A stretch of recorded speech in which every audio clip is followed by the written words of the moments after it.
Bon, bonsoir à tous. Je suis ravi ce soir de vous présenter un petit retour d'expérience sur mon application PokéCardEx qui, l'année dernière, en juin, a dépassé le 1 million de téléchargements.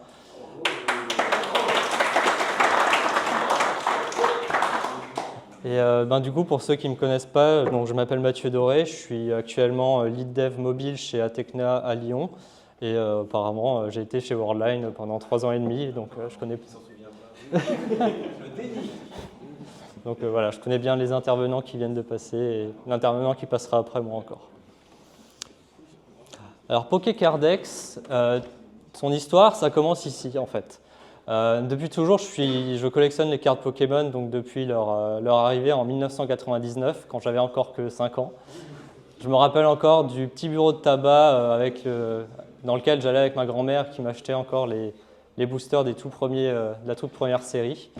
Et comme tous les enfants de cette époque, on avait tous des cartes Pokémon, on se les échangeait dans la cour de récré et on s'inventait aussi des jeux pour les gagner entre nous. Alors, un des jeux que je connais le plus, c'est on mettait les cartes sur un mur et on lançait des cailloux pour les gagner, donc, pour les faire tomber. Donc, je ne vous explique pas l'état des cartes, mais bon, on s'amusait bien. Et donc, au fur et à mesure, ma collection, elle grandissait. Je rangeais bien soigneusement mes cartes dans mes petits classeurs. Et en plus de ça, donc, comme le représente cette photo, j'allais souvent dans les vides-greniers et les brocantes avec mes parents tous les dimanches en été pour justement compléter ma collection de cartes. Mais avec ça, le problème qui m'est venu, c'est au bout d'un moment, ma collection devenait beaucoup trop grosse. J'avais 5000, 6000, 7000 cartes différentes. Ça commence à devenir compliqué. Alors au début, on fait un peu travailler la mémoire, mais on fait travailler la mémoire ou alors on crée des fiches, des listes.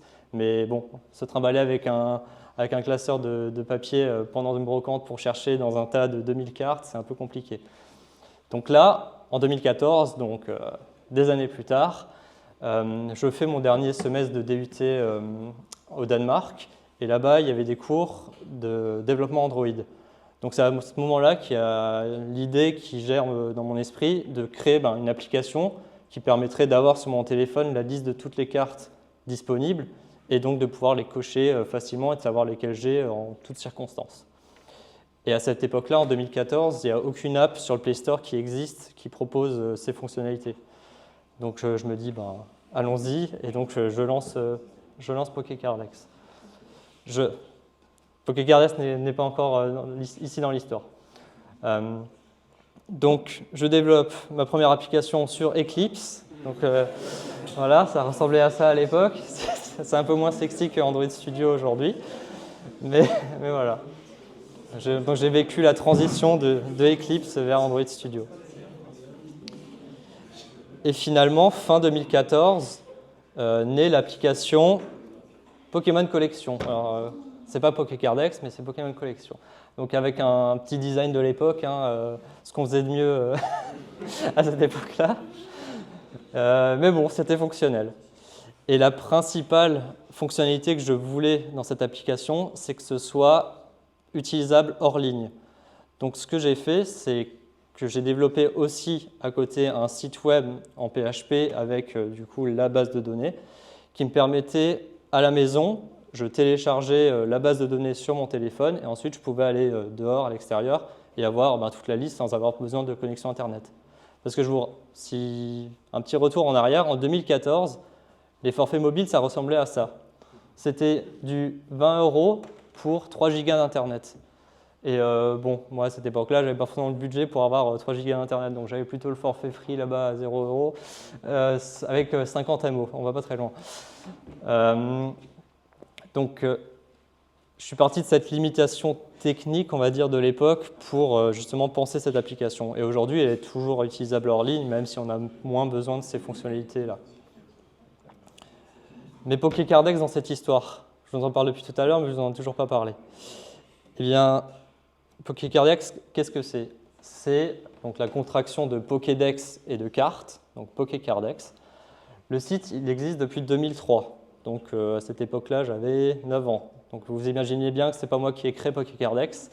Je l'ai plutôt rejoint en 2015, lorsque les administrateurs du site m'ont proposé de fusionner donc, mon site Pokémon Collection et Pokécardex.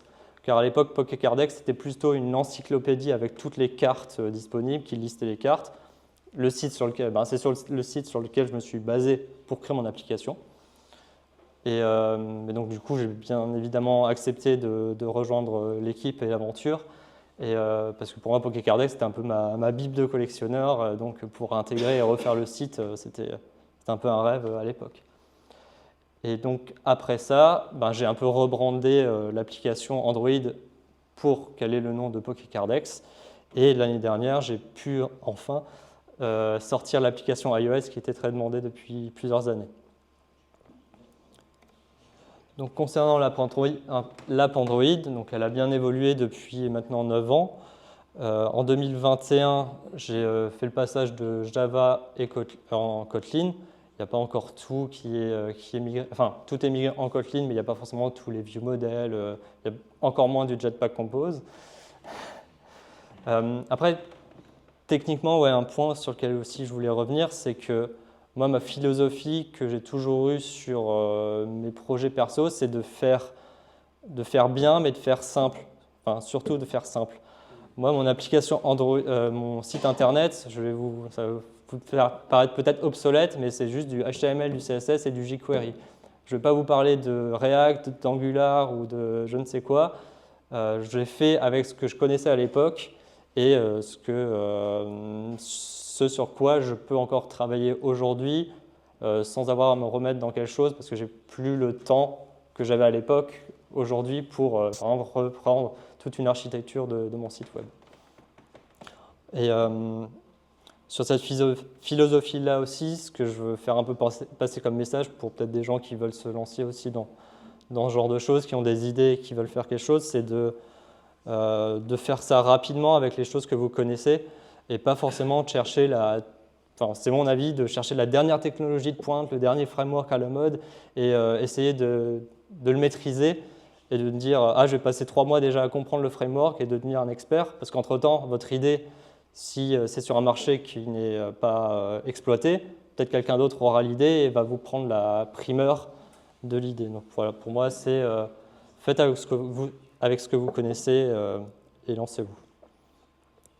Donc comme je l'ai expliqué, l'application, c'est un gestionnaire de collection qui est synchronisé avec le site web et donc toujours utilisable en mode hors ligne. Et après, le fruit de tout ce travail, ça me permet d'avoir aujourd'hui une note, je suis très fier de ça, c'est une note de 4,7 sur 5 sur plus de 9000 avis. Et donc comme je vous le disais en introduction, plus d'1 million de téléchargements depuis juin de l'année dernière. Aujourd'hui, j'en suis à 113 000 et quelques, avec aussi un chiffre qui est important aussi, c'est 90 000 applications qui sont encore installées. Ça fait 9%, ça peut paraître pas énorme, mais dans le milieu du mobile, c'est quand même déjà très bien.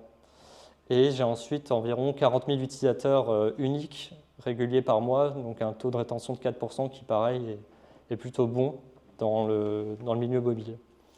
Avec une répartition qui se fait entre principalement la France, 25%, les États-Unis, et ensuite la plupart des autres pays, c'est les pays d'Europe ou l'Australie, etc. Concernant l'app iOS, donc ça fait des années qu'on me la demande et je dis toujours je n'ai pas le temps, je n'ai pas de Mac, ce qui était vrai.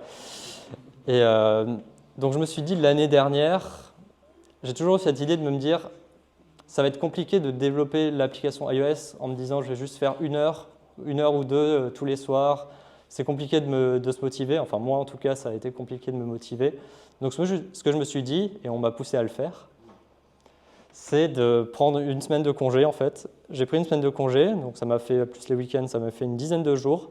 Je me suis acheté des pizzas, des plats surgelés, j'ai rempli le frigo, je ferme les volets, je ne sors plus de chez moi et je développe l'application en une semaine. Donc j'ai développé l'application en SwiftUI en plus de 100 heures en 10 jours. Et pourquoi j'ai choisi de partir sur SwiftUI? Bon, ça paraît un peu évident maintenant parce que c'est les dernières technologies sur iOS pour développer une application. Puis ça reste quand même une application dans son usage assez simple, donc ça allait très bien avec SwiftUI. J'avais déjà quelques connaissances d'iOS avant ça, Mais ça m'a quand même permis d'aller beaucoup plus vite que d'utiliser les storyboards et les constraints. Sur ça aussi, j'ai quand même pas mal utilisé ChatGPT. C'était assez utile justement pour des fonctions basiques de Swift où je n'avais pas forcément le truc tout de suite. Donc on demande rapidement et c'est assez simple. Donc après 8 mois d'exploitation, j'ai une bonne note aussi de 4,6 sur 5 et environ 25 000 téléchargements. Alors à savoir que sur les 25 000 téléchargements, il y a environ 95% c'est en France.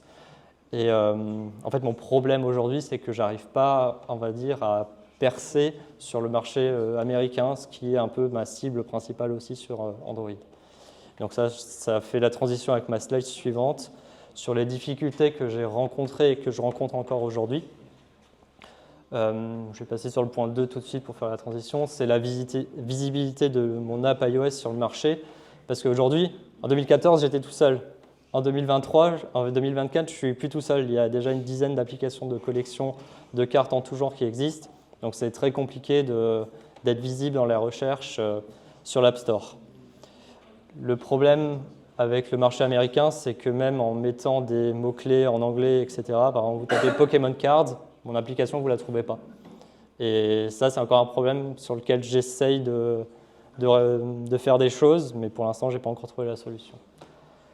Et ensuite, la dépendance de la validation par Apple. Donc ça, les devs iOS, je pense qu'ils doivent connaître.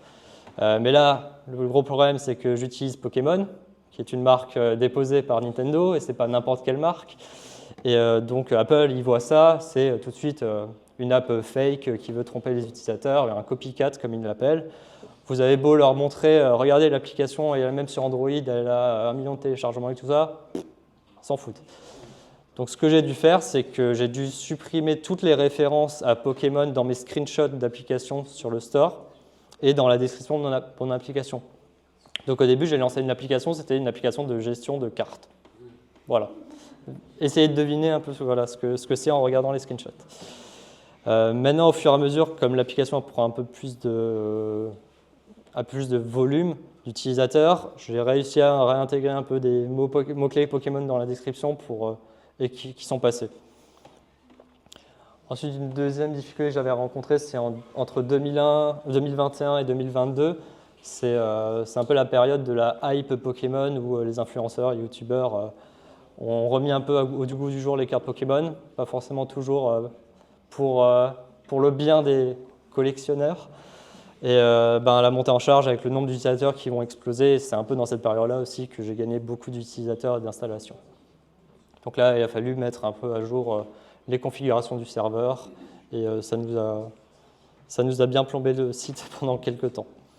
Et finalement, la gestion du support utilisateur aussi, donc plus d'utilisateurs, plus de problèmes, sachant que quand même 80% des problèmes, c'est souvent entre l'écran et la chaise.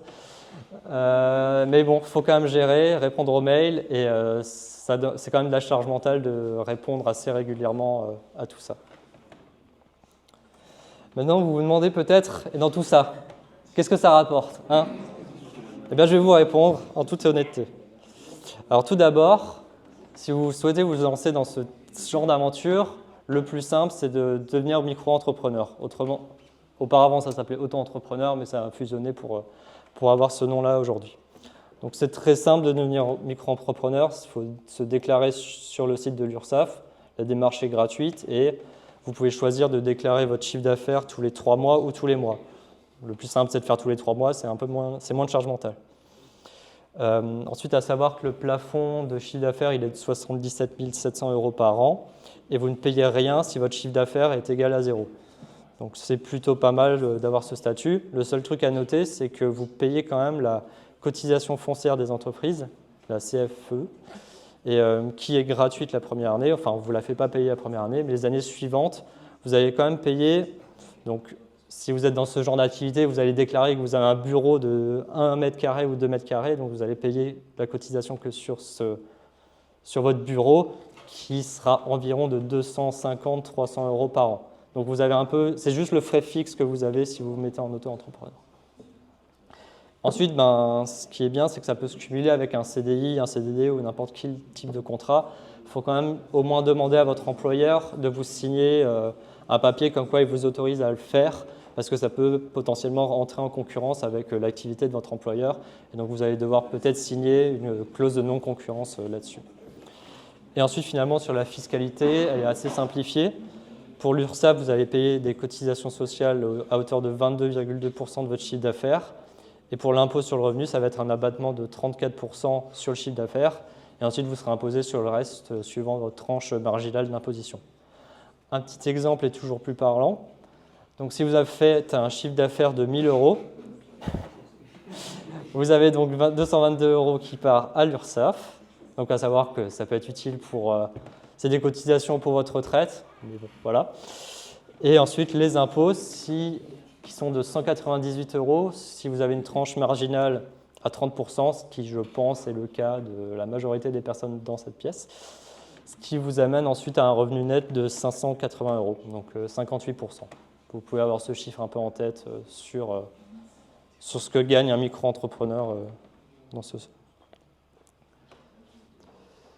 Et ensuite, pour finir, sur le business model que j'ai créé sur mes deux applications, alors ils sont différents entre Android et iOS. L'application Android, donc, comme elle est sortie en 2014, au début, c'était juste une version gratuite, donc avec un bandeau de publicité. Pour ma part, j'ai toujours voulu que ça soit juste un bandeau en bas de l'application et pas que ça soit des pubs interstitielles qui pop à chaque fois que vous ouvrez une page, vous changez. Pour moi, je trouve ça insupportable. Donc j'ai décidé, voilà, j'aurais pu gagner plus d'argent, mais voilà, j'ai décidé de faire un truc qui est utile à tout le monde et de quand même pouvoir gagner un petit quelque chose. À savoir que le revenu pour 1000 impressions, donc c'est-à-dire que dès qu'une publicité est affichée, donc en fait c'est à partir du moment où 1000 fois il y a 1000 affichages d'une publicité, elle rapporte 10 centimes. Et ensuite en 2022, j'ai créé la version premium, qui est un achat unique à vie de 6 €, 5,99 €, qui permet d'enlever la publicité et de rajouter des fonctionnalités supplémentaires à l'app. Ensuite, sur l'application iOS, donc avec le retour et le recul que j'ai sur l'application Android, donc il y a toujours la version gratuite pour tous avec le bandeau de pub. Puis il y a la version premium qui, là, est un abonnement mensuel que j'ai choisi de mettre à 3 € ou un abonnement mensuel à 30 €. Alors là, c'est quand même un sacré virement de mindset sur le business model. Mais a posteriori, en fait, c'est pas que je regrette d'avoir fait sur Android un achat unique à vie, c'est juste que je me dis que maintenant, en fait, l'application, c'est quelque chose qu'un collectionneur va vouloir utiliser longtemps. En principe, il va l'utiliser 1 an, 2 ans, 3 ans, etc. Au niveau rentabilité, quelqu'un qui achète à vie pour 6 €, mais qui va utiliser l'application pendant 4 ans, ça m'aurait rapporté plus de même juste faire un abonnement à 50 centimes ou 1 €, ça m'aurait déjà rapporté beaucoup plus. Donc je me suis dit, sur iOS, je vais tenter de faire un abonnement et je verrai bien ce que ça donne. Aujourd'hui, j'ai 200 € de rendu mensuel avec l'application iOS, donc avec 25 000 utilisateurs, je trouve que c'est déjà pas mal. Et donc voilà, c'est un choix que j'ai fait. Le prix peut être amené à diminuer, à augmenter en fonction de si j'ai le temps de rajouter de nouvelles fonctionnalités ou diminuer si je trouve que c'est peut-être un peu trop cher.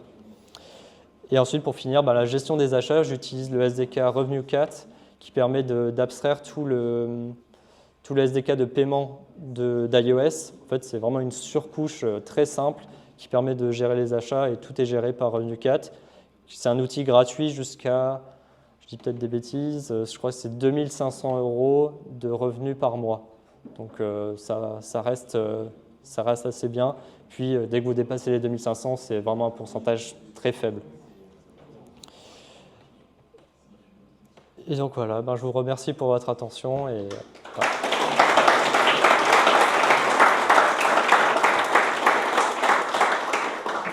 Si vous avez des questions, ou alors on peut discuter après, pendant rapide.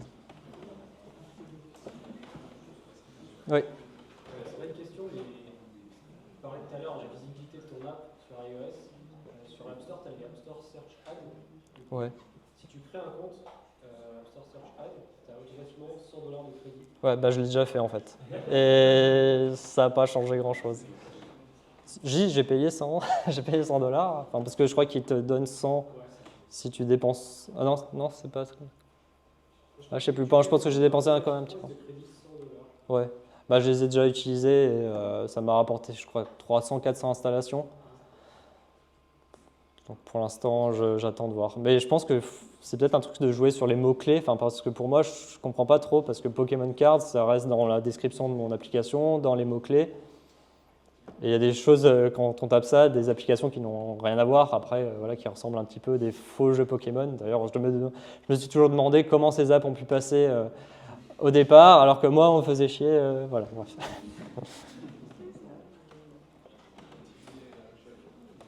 as dit que sur iOS, l'app était. Enfin, tu as l'impression que l'app est plus populaire en France, c'est ça? Ouais, en fait, parce que l'application, enfin, comme PokéGardex, ça reste un site très franco-français. Les gens qui l'attendaient, c'était principalement des Français, et comme notre communication sur Twitter, elle est que en français, et, ben, principalement c'est en France que ça perce, avec plutôt le bouche à oreille que la recherche sur le Play Store, sur l'App Store. C'est encore sur un truc sur lequel j'essaie de travailler, d'être mieux référencé.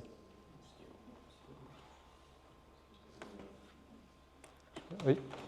Donc, après que tu as développé ton application sur iOS, donc actuellement, tu as deux projets sur la même application.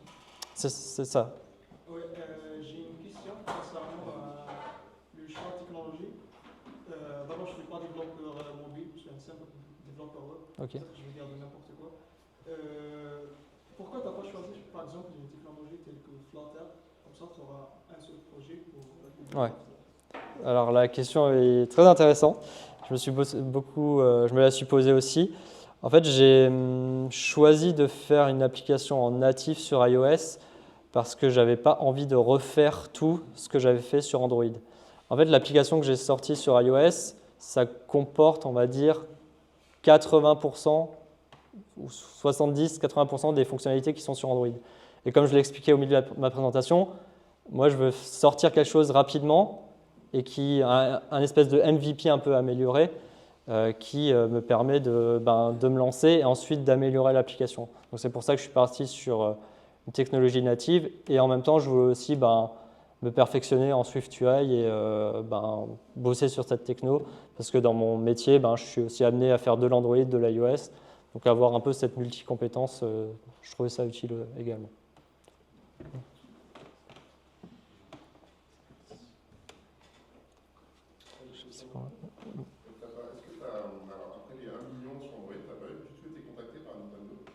Non. En fait c'est un peu Pokémon, c'est un peu une exception dans le monde de Nintendo parce que il y a beaucoup de sites et de choses qui se font autour de la marque Pokémon, mais à part les jeux vidéo, les jeux vidéo fan-made qui sont direct strike par Nintendo, mais tout le reste qui juste sur l'univers Pokémon, c'est assez libre. Donc on en profite. Voilà, c'est pour ça, moi j'en profite que je puisse le faire. Si un jour Nintendo me dit stop, ce sera stop. Et donc l'activité se terminera et voilà. Bon, c'est le jeu. Ouais, c'était pour savoir, les 1 million, c'était uniquement de l'organique ou il y avait aussi un peu de pub sur Android? Sur Android, j'ai jamais fait de publicité. C'est vraiment comme ça.